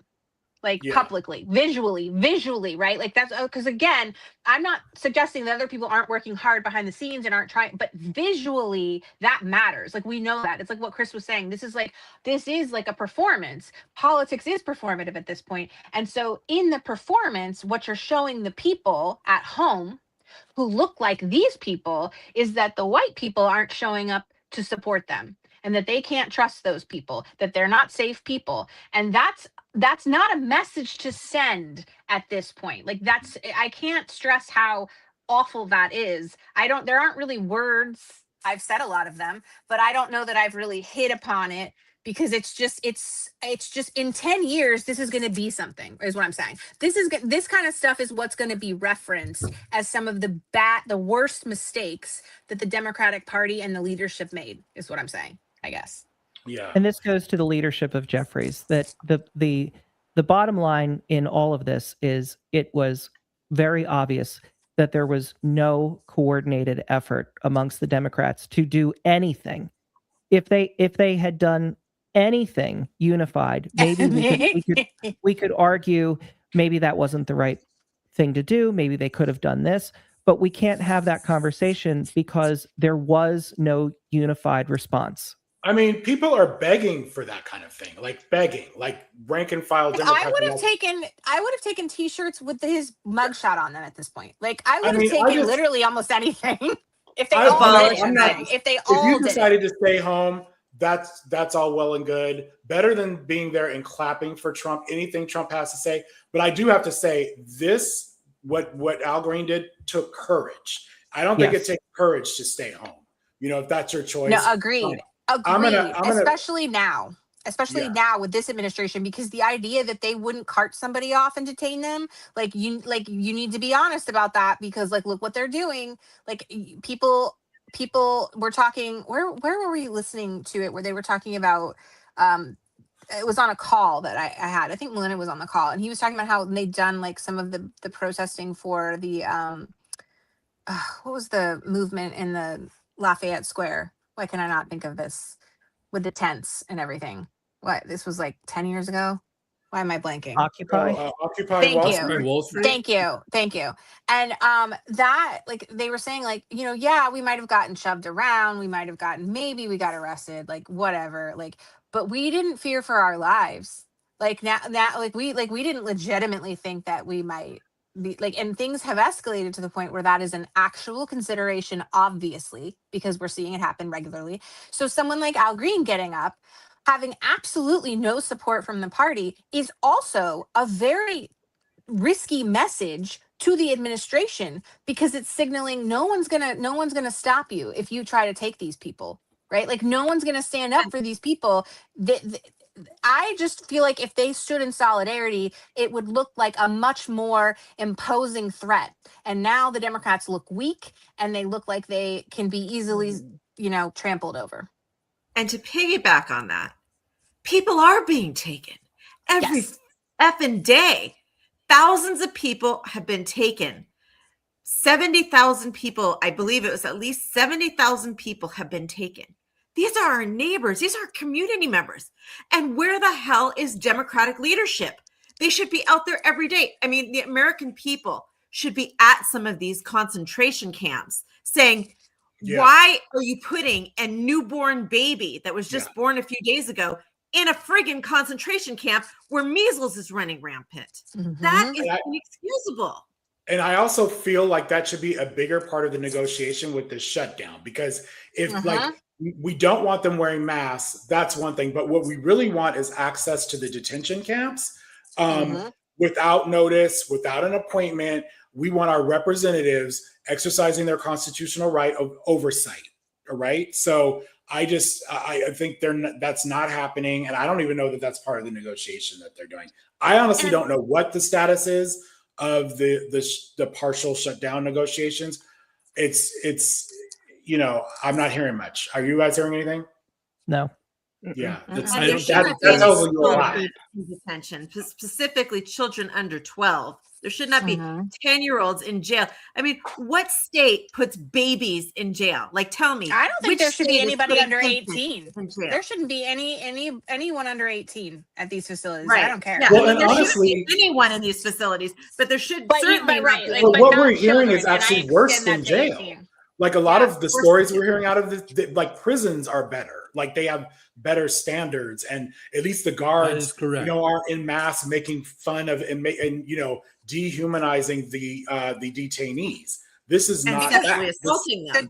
The goal is to make money, and they don't have any oversight. So those two things together are a recipe for, death. That's it. Like, because it's going to happen, because if they're trying to make money, and they're going to do everything they can to cut corners, to not feed people, to not give them adequate clothing or access to water, or like anything like that costs. Like, when you think about that, and then there's no oversight, because prisons do the same thing. The difference is there's some oversight, right? But they get caught all the time doing things that are against human rights, right? Because again, it's for profit. Like, this is the problem when you put the rights of humans below profit, like capitalism. Can I bring it back to the State of the Union really quick? I don't know if you guys are aware, but Aliyah Raymond, I'm not sure how to pronounce her last name. Yeah. She was Ilhan Omar's guest and was standing silent. She's as someone who can attest to how painful rotator cuff injuries are, she was standing silent because she was uncomfortable physically sitting. They arrested her last night, or not last night, the night before. Was it last night? What is time? It was. That's my It was bad. not I meant to last send you night. the. It was I meant Tuesday. to send you this. Tuesday. I meant to send you the screenshot, because do you know the exact injuries? Because she was saying that she was listing. She had ligaments that were torn, dislocated her rotator cuff. So she actually made a statement. She's like, instead of they grabbed her by her, they handcuffed and her pulled behind her arms back and pulled her arms up, and that's how they were carrying her. And she's a disabled person with a brain injury. Oh, yeah. And that's it, right? She had told them she was disabled, and they didn't care. They further injured her during her, like, she can't lift her arms properly. Right. It's worse now after they detain her. Yeah, she's amazing. She is an incredibly strong woman and a great spokesperson. Like she spoke up for the other detainees. What I find you guys, it's so maddening. It's insanity, because all I've heard for the last 24 hours from reps, our representatives, not ours, Republican representatives, and the right is how Democrats were so rude they wouldn't even stand, right? And here she is standing, and y'all arrested her for it. It's just insanity. It's just crazy making stuff. I know. One last thing on Al Green. I want to show, this is a proper response, in my opinion. This is Oklahoma Democrats on their, let me move this, on their TikTok page.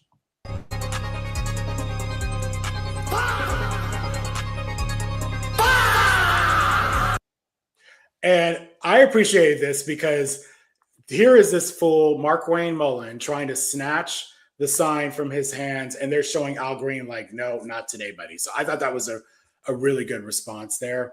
So continuing on with, let's see. Let's show a little clip of what Trump says. And these are really short clips. This is on tariffs. But the good news is that almost all countries and corporations want to keep the deal that they already made, right, Scott? Knowing that the legal power that I, as president, have to make a new deal could be far worse for them, and therefore they will continue to work along the same successful path that we had negotiated before the Supreme Court's unfortunate involvement. So this is Trump basically saying they fucked with his money because It's these a are like with these tariffs, he's basically strong arming countries. He got his golf course, his $1 billion golf course in Vietnam named after him. These countries are they're trying to win favor with Donald Trump because he's changing these tariffs by the day, by the hour, and the Supreme Court dared to fuck with him, and he is not happy. Well, the EU, I believe, held up. They were set to approve a trade deal, and they held it up after this because they don't know what's going to happen. So, he can make up whatever lies he wants about countries dying to enter into trade deals with the U.S., but that's clearly not the case. Well, all right. Very I was like, what am I reading here? It's your very short clips. That's right. Yeah, because someone was saying I don't want to watch Americans can profit from a rising stock market. Let's also ensure that members of Congress cannot corruptly profit from using insider information. I was so shocked to see that. I was just like, of all the things I expected him to say, that was definitely not one of them. What did y'all think of that? They're going to do it. They're going to do it another way.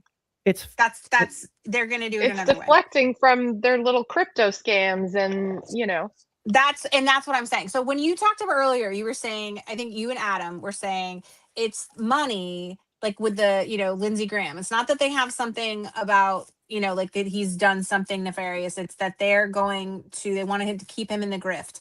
This is what they mean. They know people are tired of people having vacation homes when they can't even buy their first home, right? With these congressmen having retirement accounts when these people can't feed their families. So what are they going to do? Pretend like they're on the side of transparency and they're on the sides of ethics.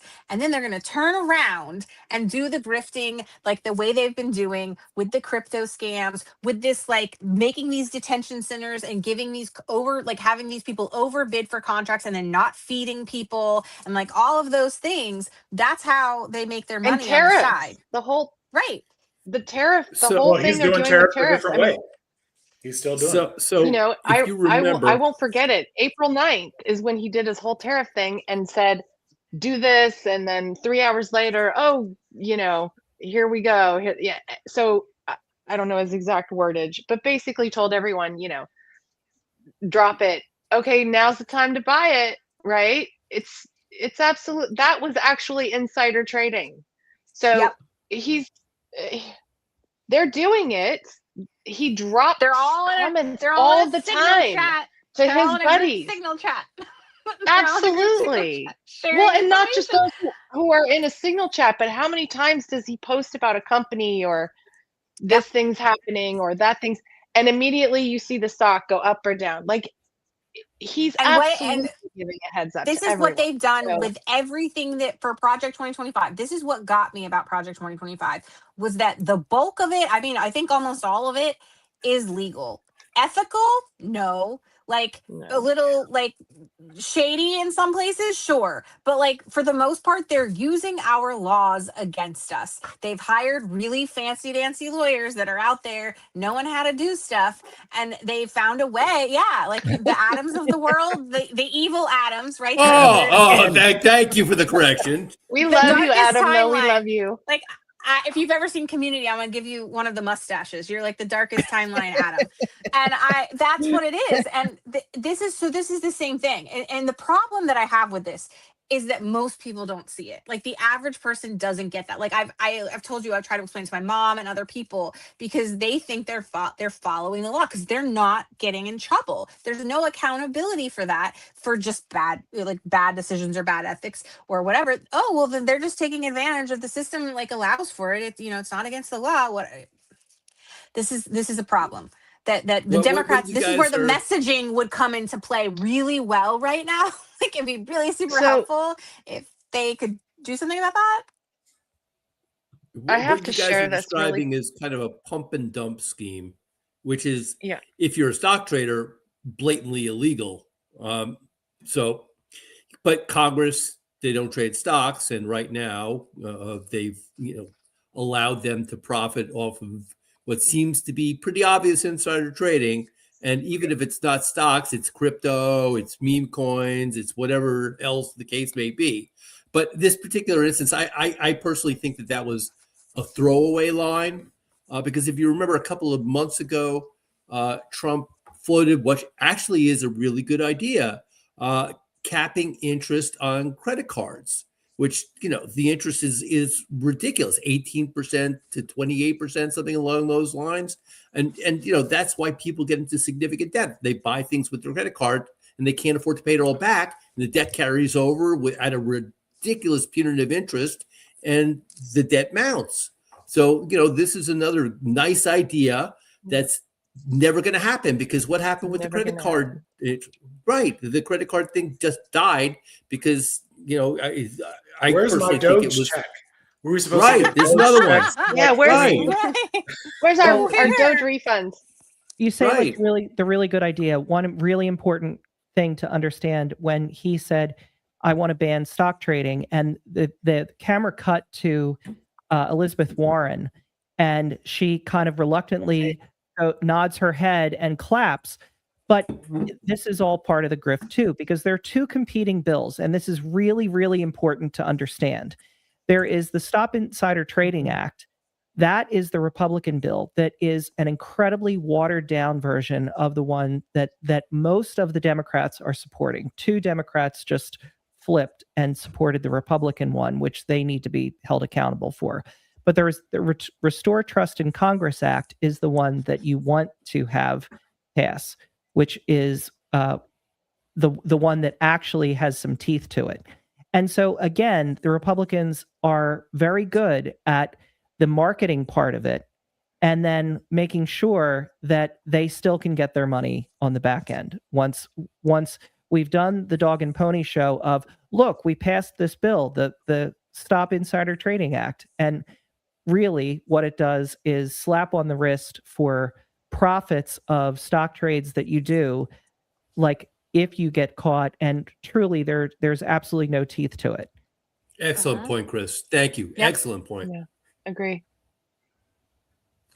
Are we going to be talking about this? Call your senators. We're not done with State of the Union, but we're wrapping up. I wanted to say something about State of the Union, which is real quick, and that is like I made a thread about it. What's her face? Amy Coney Barrett and John Roberts look like they have aged 5 decades in the last year, and you could just see tired all over their faces. And the people in my thread, the comments in my thread are beautiful to watch. Adam, your violin's still too big. Yeah, I think you're right. But I thought it was really interesting because we were talking about visuals, and that visual was like it was visualizing. It was visualizing. Yes, it was doing the work. Words. Well, I always do that. It's like what? May I mean, look Amy who's president. It's fine. May Amy Coney Barrett basically age 10 years for every year for agreeing to take away the abortion rights from women. Mm-hmm. Mm-hmm. Yeah. I pay her no attention. I really don't give a fuck about her. But yeah, I'll have to check her out, Casey. So who is this? I think this is my favorite. This lady right here. the side eye. I mean, that gave me like I like that a lot. Kill Bill. She was great. I actually wish I had recorded more people like that because she was the best by far all night, but there were other people doing some of that, and it was great. So good. I love her. And that music, that choice of music. From Kill Bill. So good. And to wrap up the State of the Union, like this was the review, the CBS review.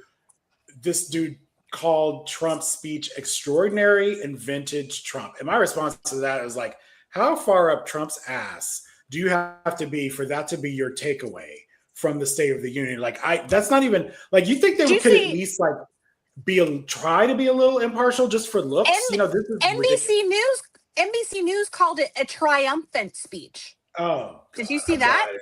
I would have watched it. Yeah, I will send that to all of you because I commented on that and I was like, "What fresh hell is this?" Like triumph over what?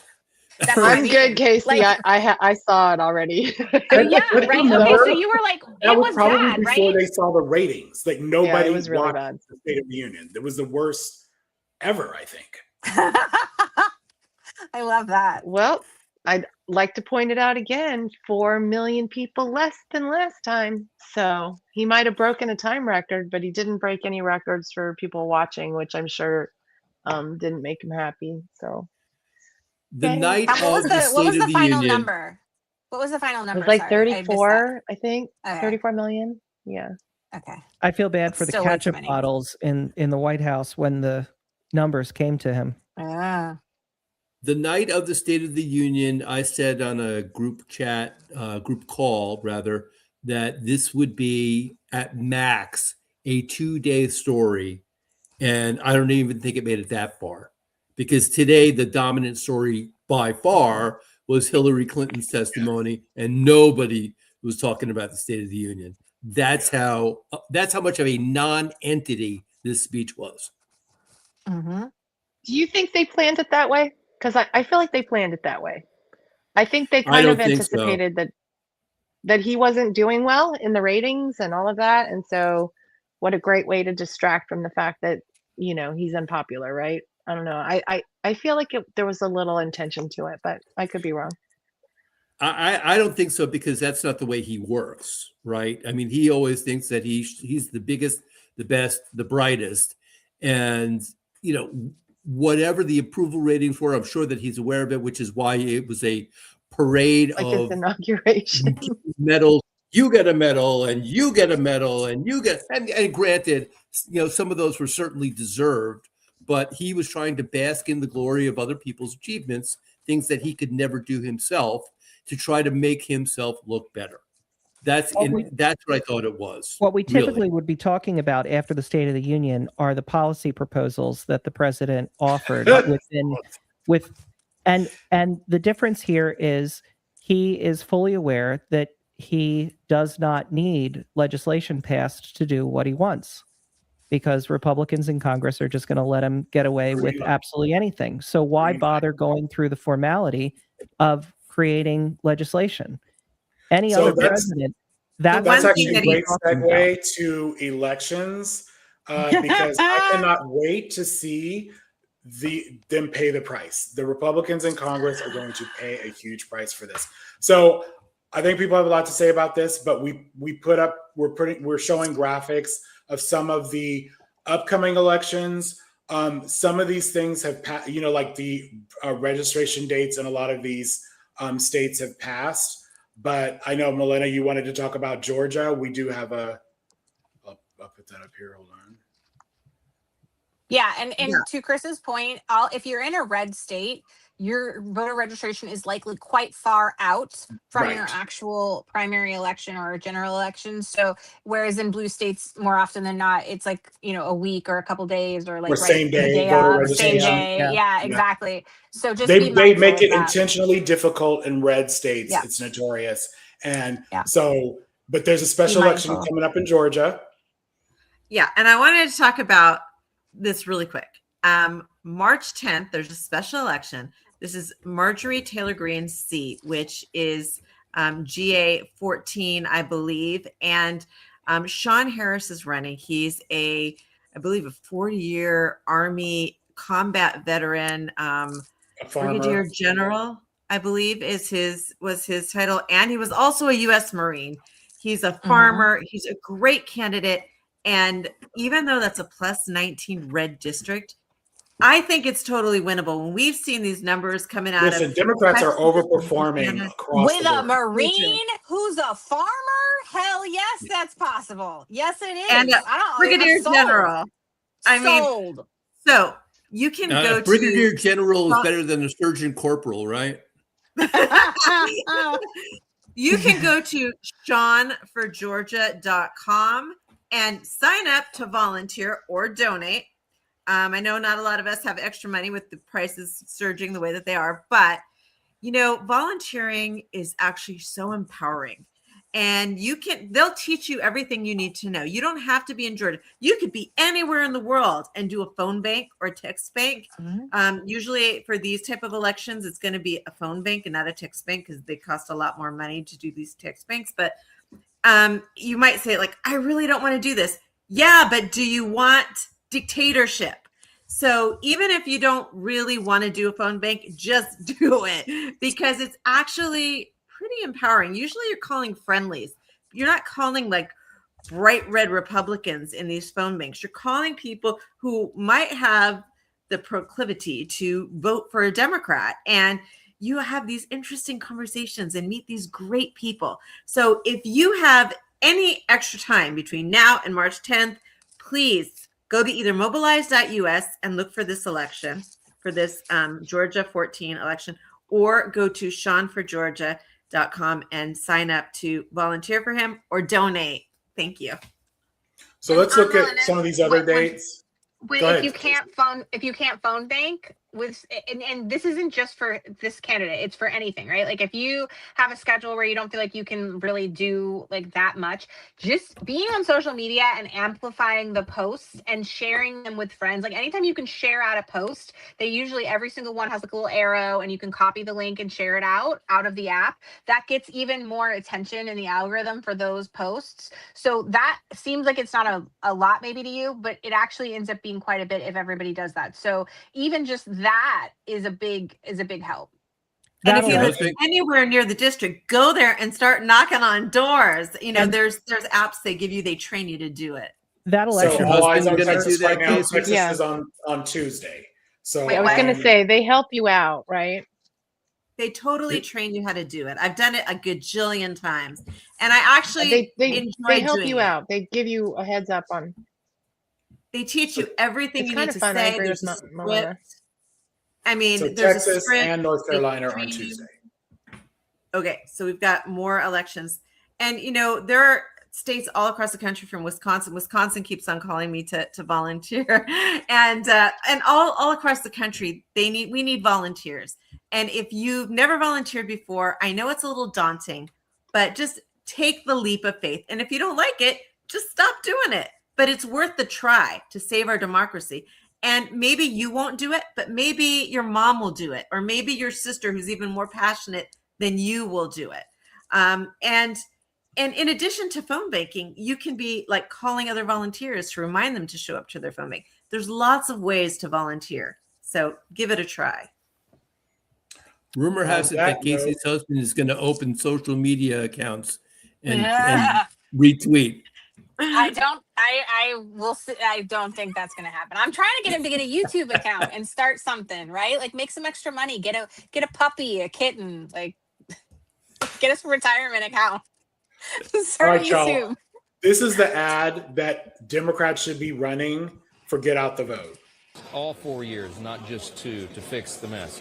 And that's what we need. If we lost the midterms, heaven forbid, if we lost the majority in the House, it would be the end of the Trump presidency in a real effect. So we've got to keep this going, and I think we're excited to put our candidates on the field to explain all this to the people. Should I play that one more time for the audience here? Because the mess. And that's what we need. If we lost the midterms, heaven forbid, if we lost the majority in the House, it would be the end of the Trump presidency in a real. So the point of this to me is like how important midterms are. So we have these dates leading up to it, register. The general is, where it really matters, but we're picking our nominees. So support the nominee, whoever wins, support the nominee, But besides the phone baking, besides the text baking, you can also be a good citizen and remind your family. This is what we do in our household. We make sure everybody is voting. We let our friends and family know, everyone around you, and then you have your social. Everyone on here is on social media. Share these. When people are posting about candidates, about dates, share them. What's that, Casey? I think you should have a voting party. It doesn't have to be on election day because you can do early voting, right? Like, have voting parties. Like, go vote together, and then you can go out and have a happy hour together. Like have a brunch or something. I think that's what I'm going to do with my friends this year, is have a voting party. So maybe I'll show this video every week until we're done. All the because time. I'm really grateful to this man for this one clip. Like he said. Do you promise? Yeah, exactly. Don't tease me. I mean, the House majority is so slim. Like, even flipping that one Marjorie Taylor Greene seat in Georgia 14, that could make a big difference. I mean, they might have a really hard time passing anything. And then there's rumor of a Florida Republican that might be resigning before the end of the term too. And I mean, we're just getting so close. So these elections are so important. For better or worse, Marjorie Taylor Greene was a major name. If you asked the random American, name me 5 House members, Marjorie Taylor Greene would be one of them. And 100%. She won, I just looked it up, she won her last election 65-34. So we're talking about this district as if it's the reddest of the red district. And that's with her name recognition. And 65-34 is not particularly close, but when we're seeing like 17-point swings in districts, even if that election goes without an incumbent, even if that Republican wins, if that is even remotely close, that could serve as a bellwether that we're on the right track. 100%. And I would like to give everybody else some hope going out of this, because we do like to end these things on a positive note. I can't say with all accuracy because look at the timeline we're on, but if the midterms do go our way, that might be the last we ever see of Mike Johnson as speaker. I don't know that he would be resurrected after a loss like this. I think that they'd look for somebody else. They'd look to somebody else. And I think it would likely be that would be the end of his. That's why he's also desperate, is what I'm saying, because he knows this is it for him, probably. So we can, there's a lot of good things that could come out of this. You know what I'm saying? Like, not having to listen to his. Are there any Harvard studies about praying for people in elections? Yes, there is a positive correlation. All right, get him out of office. Oh my gosh! Thank you for a great live tonight. Wow, 2 hours. We were supposed to do an hour and a half. I know. We had a lot to cover, and that we didn't cover everything. So this is how crazy it is from week. I saw us going off, like we got a little off our like timeline, but everybody was having such a good time that I just let it play out. Like, because I was like, we could have reined you back in and we could have gotten it done, but like, would it have been as much fun? Probably not. So I do want to do a shout out to Twitter, because I'm getting these notices from StreamYard that they're having technical difficulties with Twitter. Yeah. So those of you that were able to hang in there, I appreciate you, and come back next week for sure. Every Thursday, 10 p.m. Eastern, 7 p.m. Pacific. All right, everybody. Good night. Thanks so much. Night. And remind everybody to vote.